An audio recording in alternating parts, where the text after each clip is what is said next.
Hey, it's Zach. The Low Post is brought to you by Goodyear, helping you discover the road ahead. Goodyear, more driven. While the NBA playoffs have now sadly ended, the Major League Baseball playoffs are down to the Final Four. The Rays, Astros, Braves, and Dodgers. I guess the Rays are not the Devil Rays anymore, just the Rays. Check out Baseball Tonight with Buster Olney, one of the absolute legends of this business, wherever you get your podcasts. And now, the Low Post. Welcome to the Low Post podcast, where the season is over. Everyone wants to rush into the offseason. Who are the Warriors going to take at number 2? Are they going to trade? No. The whole goal of the NBA is to win the championship. That's what all of this is for. So I like to revel a little bit in the season and the accomplishments of people who have worked their whole lives for this moment. And in continuing a tradition that I've somehow shoehorned people into participating in, we have as our guest today, I'm thrilled and honored to have him, the head coach of the 17-time world champion Los Angeles Lakers, Frank Vogel. How are you? I'm pretty good right now. Zach, how you doing? I'm good. I'm home. I never had to go to the bubble. Did your family remember all of your bad habits around the house that annoy them? Are you getting readjusted to home life? That's completely showing up on an hourly basis. Yes, being back living with roommates again. Yeah, that's how my daughter put it to me last night. It's like, yeah, you didn't have a roommate for 3 months. Now you have roommates again. I should have introduced you this way. Rajon Rondo got a lot of publicity for being the second player ever to win a championship as both a Celtic and a Laker. You too, Frank Vogel, are a former Boston Celtic. Have you gotten any good-natured ripping from the ball? I guess probably all of your colleagues from there are gone by this point, obviously. But I mean, you deserve that. You were part of the same club. Although you didn't win a title, but you're a former Celtic, current Laker. You're a traitor. Correct. I did spend 7 years with the Boston Celtics, and I do still have a lot of friends there, mostly in the front office and whatnot. And of course, I'm really close. Brad Stevens is probably the closest head coach that I am to any other head coach in the league. So we've exchanged some text messages as well.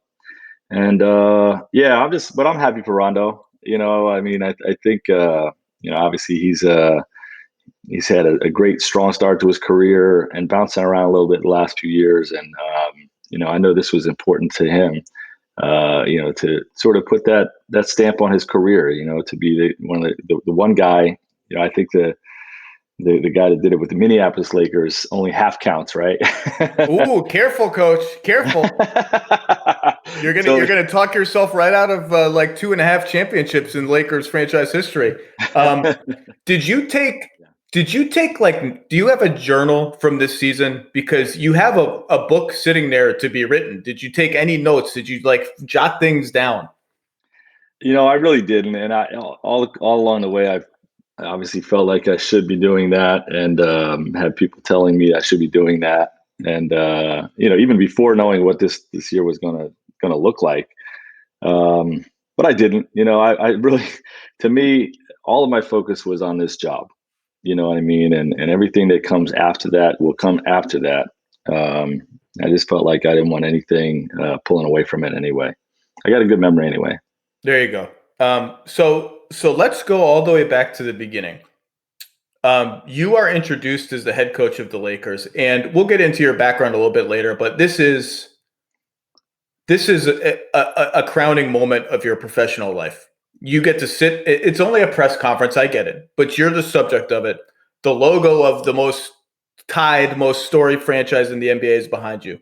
Yeah. And going into that press conference that you are about to be asked, or watch Rob Pelinka be asked, questions about what Magic Johnson just said on First Take about backstabbing and this and that. And you had to sit there and watch our Dave McMenamin ask a question that had to be asked of Rob Pelinka about you not being the first choice. And so I wonder, did you guys huddle up before that and say, here's how we're going to handle the Magic questions? And did you, I watched it yesterday, your facial expression, just calm, just no reaction to any of the questions, just sip some water. Did you just have to focus on I'm going to let Rob handle this? I'm not going to roll my eyes. I'm not going to make a face. Were you just primed for that? I felt like that was really the only approach to have. I knew it was going to be directed at Rob, and for me, that was, I felt bad. Everyone said they felt bad for me. I felt bad for Rob, to have that attention in to press conference for the head coach. But for me, it was just, I was impressed with how Rob handled it. I thought he handled it with class and dignity, and I just quietly waited my turn. And when the questions came from me, I knew, hey, at the end of the day, I got about half as many questions as I normally would have gotten, so that was just fine with me.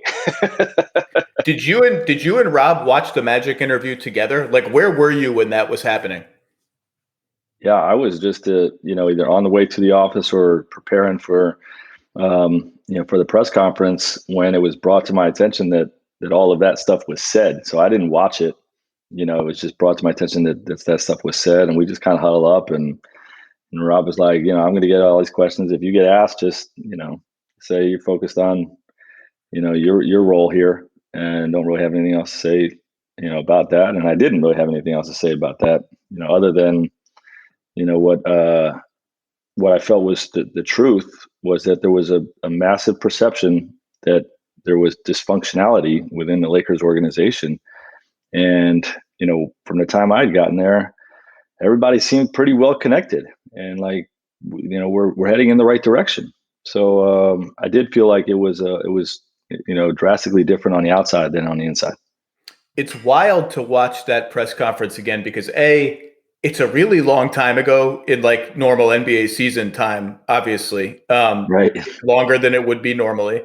And you're sitting there talking about how LeBron fits with Lonzo Ball and Brandon Ingram. We have these young guys, and someone asked you like, well, LeBron and young guys, is that going to be a dynamic that really works? And you answered very well. So my question is, that's in May 2019. 2 months Right. later, the Los Angeles Lakers trade almost all of those guys for Anthony Davis. Did Anthony Davis's name come up in the job interview process? It did not.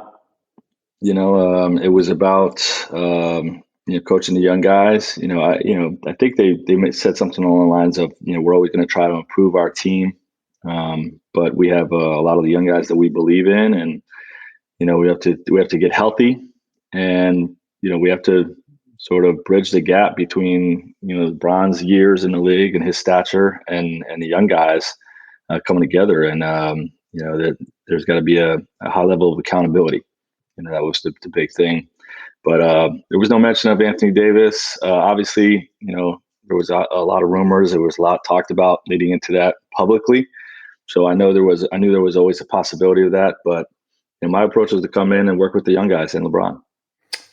What do you remember about the day you got Anthony Davis, which was in July, I think? How did you learn about it? What was your reaction? Did you have a beer that night? Like, what do you remember about it? I don't remember. I probably had a beer that night. I don't remember for sure. Maybe it's in June. I think it was in June, actually. Yeah, I just obviously it was a great deal of excitement. The one thing that I just remember, there was a lot of back and forth about what the deal was actually going to look like, and would it actually get done? Were we giving up too much? All those types of things, and there was a big feeling publicly like we did give up too much, but internally, we valued all the pieces that we had. All three of the young players we had are really good players. Brandon Ingram goes and becomes an all-star this year. So there was a little bit of how did we give up too much? But you get Anthony Davis, like top 5 player in the world. A potential MVP candidate every year, and to me and to Rob and our whole organization, it's like you just do what you have to do to get that guy. And just overwhelming excitement that we were able to get it done, and strong belief in what we could accomplish. It just now at that point turned our focus to what's the rest of the roster going to look like. I should have rewatched the lottery when the Lakers move up from number 11 to number 4, which is an underrated moment in the Anthony Davis pursuit. Were you on the podium? I don't think you were, right? No. So you're home? Yep. What do you have any superstitions? Are you pacing while you watch it? Do you have any good luck charms? What's your lottery routine? Well, I don't really think I did anything other than just sit on the couch and watch TV, watch it all play it out. I wish I had a more interesting story, but I was just watching it and with my fingers crossed. And I think my daughters were really excited about moving up to get Zion. Like, wow, we could coach Zion, and if we move up to number one. um, but I think it worked out just right. We got up to 4 and got a piece, that was able to be included in a trade for Anthony Davis, which is obviously worked out really well. Did you let yourself daydream at all about Kawhi Leonard? Of course, we thought we had a strong chance of getting Kawhi. So there was a long stretch, leading up to that July 1st and into that first week where we felt like this could happen, and what that team could look like. Obviously we were pretty good without him. So, I mean, if we would have had him, it would have been pretty special. But we did believe we had a chance. So you played the Clippers opening night. You played him again on Christmas, and then you played him again right before the season shut down, if I recall. So sort of 3 landmark games and moments, obviously. Right. I don't ask this question to did the Lakers have an easier path than expected to the title? I don't care about that. There's no such thing as an easy championship in the NBA. I don't do it to disparage the Denver Nuggets, who are awesome. Like, nobody loves Nikola Jokic more than I do. Right. I just want to know, having lived in LA for the whole year, and I know it was talked about within both teams, did part of you really want the Staples Center series? Like, you're circling each other all year. You're pacing in and out of the same locker rooms. The star power, everyone in the media is anticipating it. Did part of you guys deep down man, that would be a lot of fun to test ourselves like that? Well, I think from just a fan of sports, you definitely want to see that. For me personally, honestly, I intentionally try not to root for one team to win or lose, or root for an opponent, that we get, or a matchup. I mean, whatever it is. And a lot of times, you can know internally, hey, this matchup's easier than that matchup. But I just feel like you're messing with basketball karma and messing with the basketball gods to hope for anything like that. So I really just step back and wait and see and prepare, for both teams if it's 3-3 or something like that. But it certainly would have been fun for our city. I know that. I get all that. And in Orlando, I don't know if it would have had the same. Yeah, no, it wouldn't have been the same. Yeah, it wouldn't have been the same. But to have that type of series at Staples Center, that would be remarkable. Well, the whole media was fantasizing about it because it's like the only series you don't have to get on a plane. You get there and you just stay in the same hotel for 2 weeks. in LA, that's not all bad. In LA, yeah. For us to lose out on an LA Miami finals, it ranks on. It's like the 159,000th bad, on the ranking list of bad things. It's like a very minor thing, but boy. Anyway, that's a big miss. It's a big miss. It's a long flight, but it's a big miss. One of the things, zooming out, that I have really admired about you this year is when you got the job, Monty Williams' name was hovering there, Ty Lue's name was hovering there, Jason Kidd's name was hovering there. And we know that, there was stuff with Spo early on in LeBron's tenure there, what happened to David Blatt, all that. I think it would have been very easy for you to coach afraid. I don't know if I want to really go at LeBron about that rotation because, if we're 0-2, I don't really want to have this film session, blah, blah, blah. And you took it the exact other way, which was, I've got nothing to lose. I'm coaching the Los Angeles Lakers. I'm going to do it my way. I'm not scared of any of this stuff. And I wonder if you could talk about, is that just your mindset overall? Did you have to even think about that? Or is that just the way you're wired after your sort of unlikely rise up to this level? Because I do think a lot of coaches would have been coaching not to get fired or coaching a little bit scared, and you did not. Yeah, and I think it has to do with where people are in their lives and whatnot. And, my family having moved around a lot and this being my 3rd head coaching job, I really just I wanted to go for it. You know what I mean? I wanted to just lay it all out there and be unafraid and, really coach my way. because a lot of times you get coaching jobs in the NBA, and you want to bend, to appease your front office. You're going to bend to appease your players, and sometimes you don't always get to coach your way for various reasons. You want the job security. You want to not have to move your family, all these types of things. And, my family and I had been through a lot, so I was going to do it my way and, live with the results, and if that meant that it didn't work out and, we could, go back to either Indiana or Florida or wherever we were going to be as a family, I could live with that. But but this was going to be a situation where I didn't call a bunch of people asking what LeBron James was like, what Anthony Davis was like. I said, you know what, I know what I'm doing. I got a strong belief. I've really studied the game over the last few years and how it's transitioned from the modern NBA on both sides of the ball, and I believed in my plan. So I definitely wanted to have a go for it mindset with this year's team, with this season.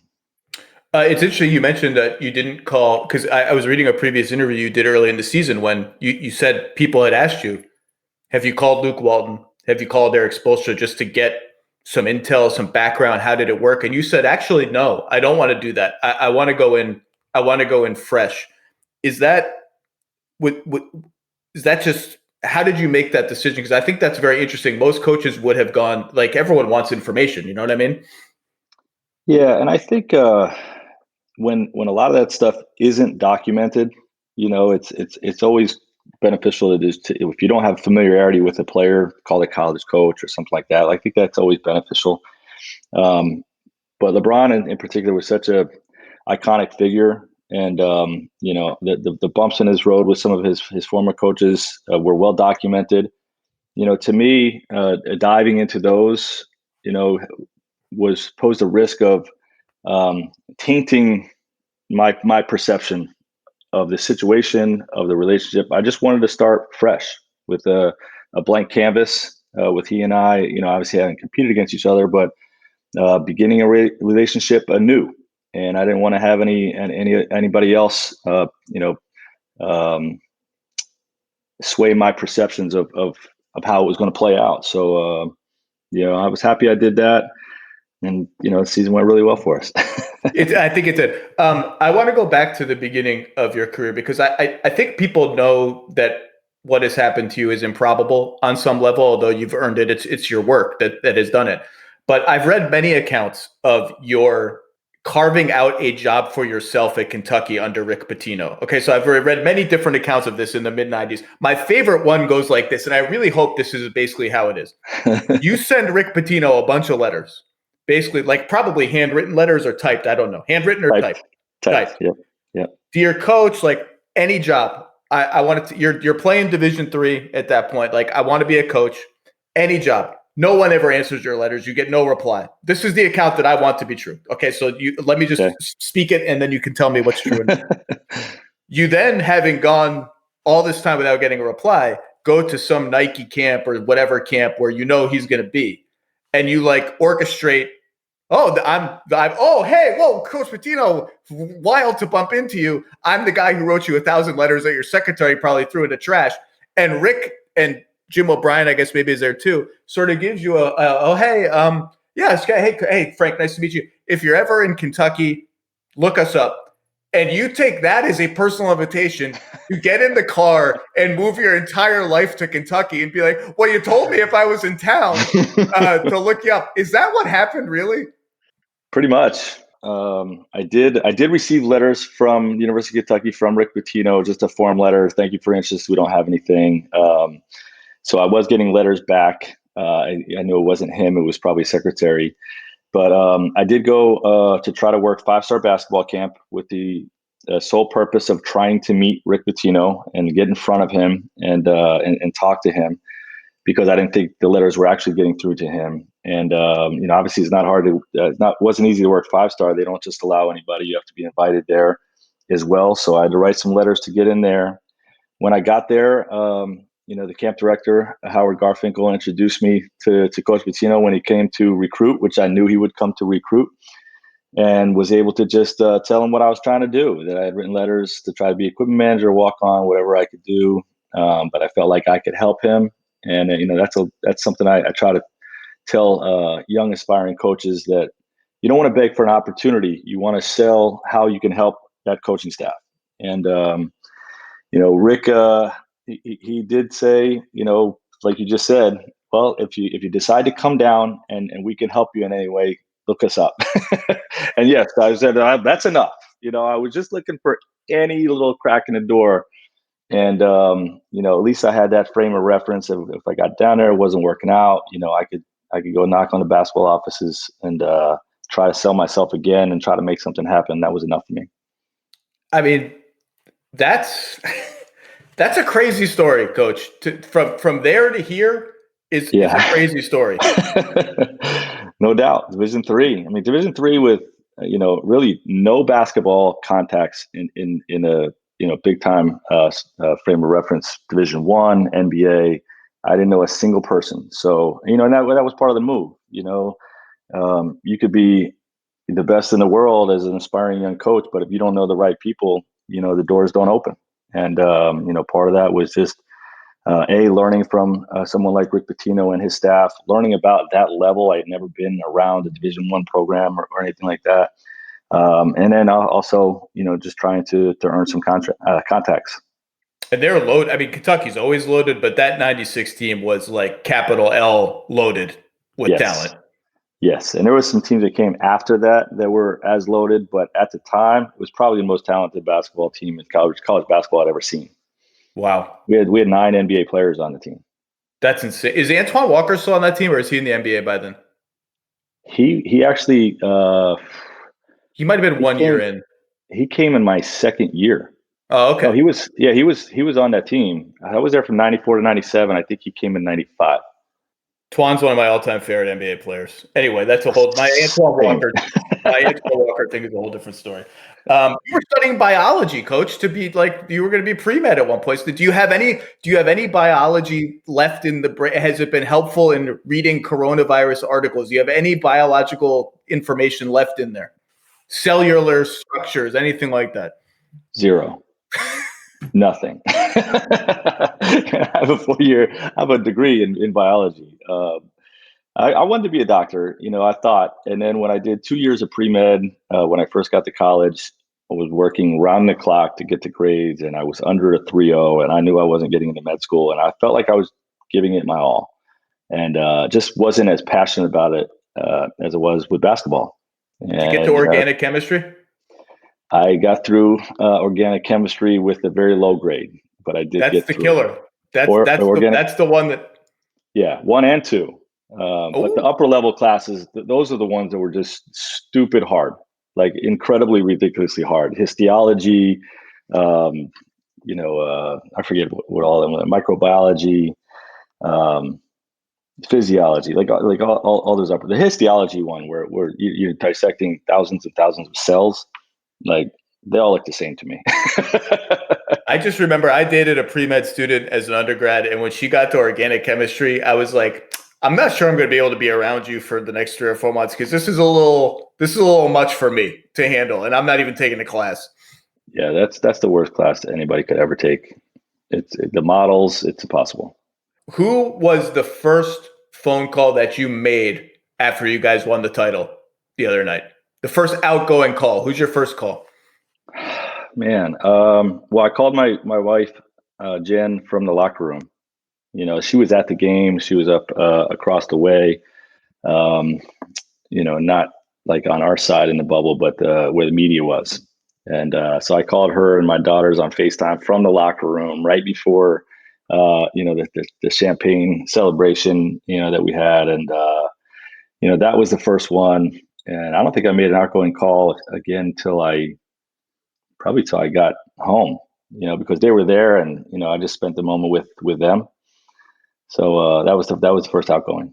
But could they come to the celebration afterwards? Yeah, they didn't. They couldn't come down in the court or the locker room or anything, but they could go to the hotel again, not in the rooms in the hotel, but to the restaurant they had on the lake.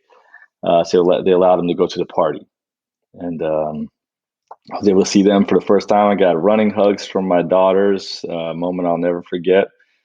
I got it on video. I think I was trying to video as they were jumping on me and stuff. And man, what a moment. What's the first incoming call that you actually took? Because your phone just must be going absolutely bonkers for it's probably still going bonkers. But what's the one that you saw flash and like, I actually got to take this one? Well, George Hill FaceTimed me that night, like while I was at the party and everything, and I did not pick up. And again, I didn't get any incoming. Incoming one. John Calipari called me too. Again, when I didn't even see it ring during the party and everything. But then George called me again. He FaceTimed me again from Greece, I guess. He's over in Greece. And he was like, yeah, but I knew that if you didn't pick up a second time, like we were going to be done. So I'm glad I picked up. He wanted to congratulate me and just talk about how happy he was for me. So that was the second one. And I talked. Have you heard from Coach Pitino yet? Over text. Yep. Okay. Yeah, over text. Super proud, and I've heard from just about everybody. I asked every coach that's come on after this moment this question, and I found there is usually a good answer to it. The party's going on. It's just your team and the loved ones, right? Everyone else is shut out of it, which is the way it should be. And people are all going around the room, milling around, talking to each other. I just wonder, is there a conversation that you had that you're going to take? I mean, obviously there are a lot of them, but was there one that maybe it surprised you, the depth of it, or something that someone said to you, whether it's a player, a coach, or Genie, or whoever, that you are going to take with you for a long time as like a real flashbulb memory of that night? Obviously, like you said, there's a lot of conversations like that. I think the one that comes to mind most is with Rajon Rondo, and we both just sort of reflected back on the first phone call that we made after Kawhi signed with the Clippers, and it was like, okay, we got all this cap space saved for him.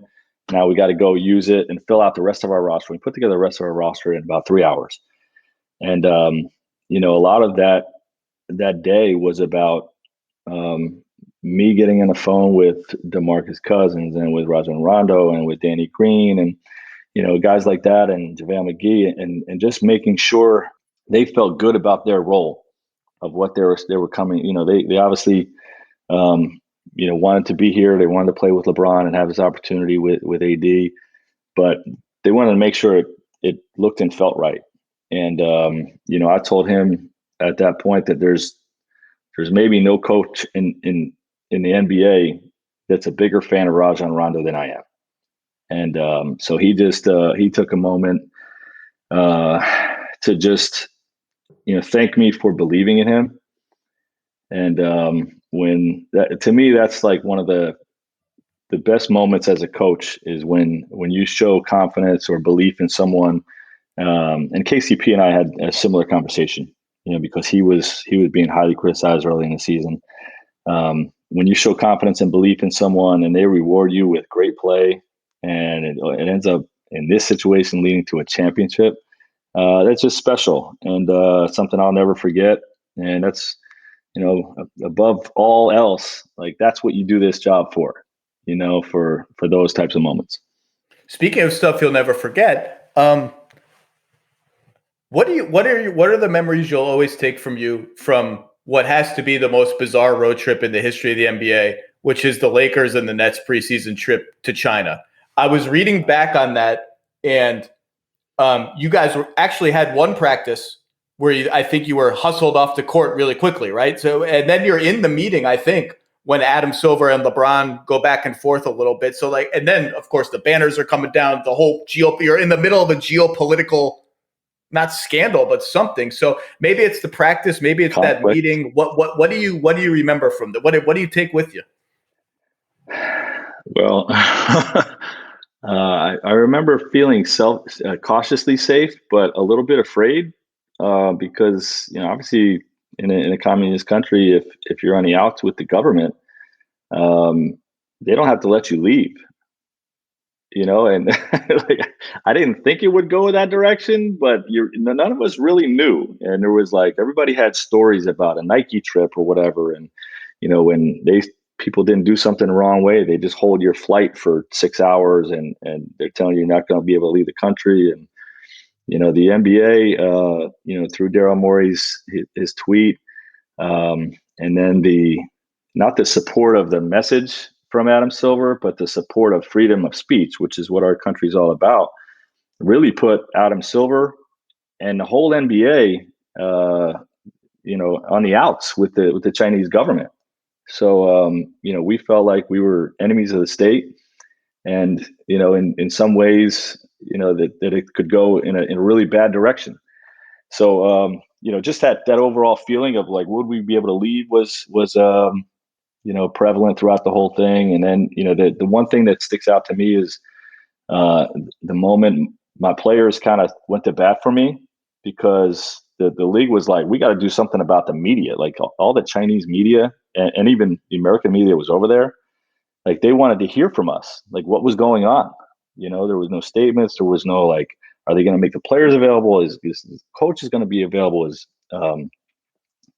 going to talk to the media? And at one point, the NBA said, let's just take it off the players' plate. Let the coaches go out and answer those questions. And obviously, there's a lot of risk there. If you say the wrong thing, when you're in that type of situation, it could go the wrong direction. So, there was a point where I stood up and was like, I'm comfortable, just navigating through this, and being a leader for our whole group that was over there.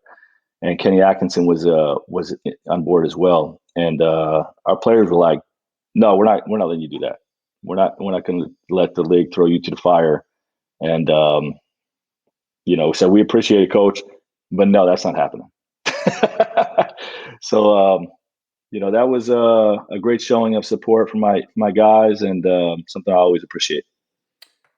Then in the bubble, the Bucks initiate a strike for completely righteous and just reasons.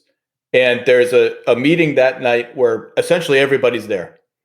And as a reporter who's not there, I'm texting and calling, and you're trying to navigate this weird feeling inside yourself, which is you are, like me personally, I'm the issues that they are protesting are issues of such fundamental human rights that they way supersede anything the 2020 NBA season is about. On the other hand, I have a job, and part of my job is like, is the 2020 NBA season going to continue? That's an immediate storyline. Right. And then the tweets come out that the Lakers and the Clippers have voted to stop the season, which I think maybe those were a little bit hyperbolic. But was there ever a moment where you thought, hey, we really might just go home? Like this chance we have to win a title, for reasons that are, again, way bigger than basketball, way bigger than me, way bigger than Frank Vogel, whatever. Like it may be going. Yeah, for 3 days we were unsure. I know our group always had the intent to finish this out, and obviously we had a couple guys that were heavier hearted on the social justice issues. So, while all that was going on, I thought there was a potential for us to not finish, but, I just knew where our particular team and our leadership was, that, there was a desire to finish. So I always felt like it would get done. When that report came out that the Clippers, quote unquote, the Clippers and Lakers voted to not finish the season, I was shocked. I was floored. I didn't really understand it. We met with some of our guys to get their perspective, and it was really just like an unofficial poll of like, how are you feeling in the moment? You know what I mean? And, I think, some more conversations continued to happen, and it became clear that, we were all interested in staying to play. Let's wrap with some fun questions. Okay. The Denver shot game 2, Anthony Davis 3-pointer. LeBron is the screener. Had you used that play before? And what's like option A? What's the first shot you're looking for on that play? Option A is for LeBron to break open for a catch and shoot. And option B is the other three guys have freedom to uh, to break to the ball without rules. You know what I mean? And that makes it hard for the defense to scout or to tell what's coming next. And I think we had a guy cutting to the basket, and obviously AD, broke open to the wing. He got himself open. Rajon made a great read. Rajon's the passer we use in a lot of those catch and shoot situations because he can put it on the money and he knows who to go to. And I believe he made eye contact with AD, like, you're going to be the one that's going to be open. You know what I mean? So I think Rajon deserves as much credit for that shot as Anthony does, knocking it down. And what a moment in Lakers history. Had you used it before the play? Well, we run that play throughout all games. Yeah. It's not just it's not just the end of game or end of quarter play. Correct. Yep. Is there any time for you to get your way into Space Jam 2? Is it I know it's in the can. Is there any way to go back and edit yourself in? Is there any hope for this? Nope. I don't I'm not asked. I'm not really interested. If I was asked, I would do whatever they wanted, but I'm not trying to pursue that at all. Well, try, coach. It's Space Jam 2.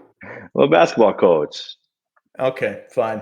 I was texting with a couple of your players yesterday, and one of them, who shall remain nameless, said, ask coach about somehow using the late 90s Eddie Murphy, Martin Lawrence comedy Life, which I have not seen, as part of a film session or a game planning tool. So now I got to see this movie. And what is the connect? How did you possibly connect this to an NBA game? Okay, so I'll try to keep this as a short story. First of all, I didn't see the movie either. I've not seen this movie. But my former assistant coach, Popeye Jones, every time he would see someone, one of our video guys dressed up, he would say, where you think you're going? Like, where the hell you think you're going? And I'm like, what is that from? It was just from the Eddie Murphy movie Life. It's from that movie. So from a basketball standpoint, every time, we always try to have little fun phrases for executing principles on the floor. So to me, every time somebody contained the basketball, like a driver is trying to get by you to his right, and you contain him, and he tries to get by you to his left, and you contain him, and he just can't get by you. So for some reason, Popeye's voice kept popping into my head saying, where the hell you think you're going? You know what I mean? So I wanted our containment defenders to have that mindset that, every time somebody's trying to drive past you, you just got to look at them, where you think you're going? So we started splicing that into our positive defensive tapes. Love it. I don't know what the movie's about, but now I want to see it. And Old School was involved at some point too, which is a movie I have seen. It is a little more recent than Life. Old School's got a lot of iconic comedy scenes. Tell me which one is in there.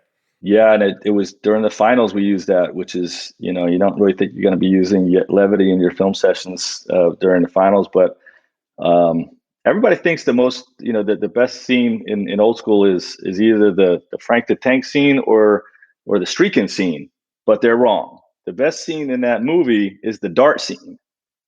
You remember the dart scene? That is a great scene. Where he shoots a tranquilizer dart in his neck. Stifler is in there from American Pie. Yes. And so our bench was so nuts throughout the whole playoff run. The celebrations, the jumping out on the court, they're doing the goggles. The refs every game telling me these guys got to get back on the bench. This is out of control. So there was a little dust up, and I wanted to sell the message that you could get suspended. If there's an altercation, you guys are out there. You guys are crazy. I like that, but let's make sure you guys are back. So that's the scene that came to my mind when Will Ferrell's got a dart in his neck, and he's looking at the other guy. He goes, man, I like you. You're crazy. So I said, this is my message to you guys. I love the energy. I love you guys, but you're crazy, and you need to kind of get it under control. I love it. That is a great scene. They do that scene is filmed very well. The slow-mo, and then he falls into the pool. And what song is playing when he falls into the pool? Whatever the "Hello Oh, Darkness, My Old Friend" song is playing when he falls into the pool. Right. Whatever the "Hello Darkness, My Old Friend" song is playing when he falls into the pool. Right. I love it. All right, Coach. And I also heard rap lyrics, ludicrous lyrics. Is this true? Yeah, that's B. Shaw brought that to my system in Indiana because with post spacing, like as the cutter goes, like the next man has to be on the wheel, like you're all connected, So he used to say, "Hey, this how post spacing is. When you break to the wing, the next guy's got to break too. It's like the Ludacris song. When I move, you move, just like that." So, so that's what we said. Like, okay, this guy this guy cut to the basket. So when he moves, you move. And every time I'd say that, I'd be like, just like that. Great stuff, Yeah. Coach. Last Have question. fun. Last question. We can't celebrate things normally right now, obviously. Do you have any plans to celebrate this? Like, I don't know if you can have some friends come over to your house, like have a little socially distanced beer or something. Is there any, or maybe you have some sort of secluded vacation plan for your families, or anything you can do to sort of mark this moment that would be special to you? We're trying to figure that out. I think trying to get on maybe some Zoom calls, like we did over the hiatus, what they call the Zoom happy hour type of Yeah. deals. I think there's going to be an opportunity to connect with some of my friends back in Boston, back in Florida, back in Indiana, family members from Jersey, just doing some things like that. We're having some drinks over Zoom, unfortunately. Best we can do. Well, Make the best of it, right? make the best of it. Well, that's what you've done your whole career. I remember Thank you. when Jim O'Brien got fired and you got promoted, there was this collective sense of like, wait, who?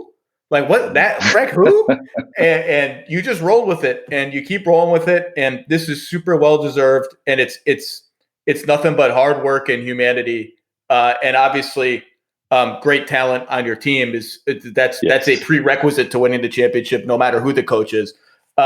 But I'm thrilled for you, and it's well deserved. And just thank you for coming on and giving us a little time and perspective on what this one of a kind season has been like for you.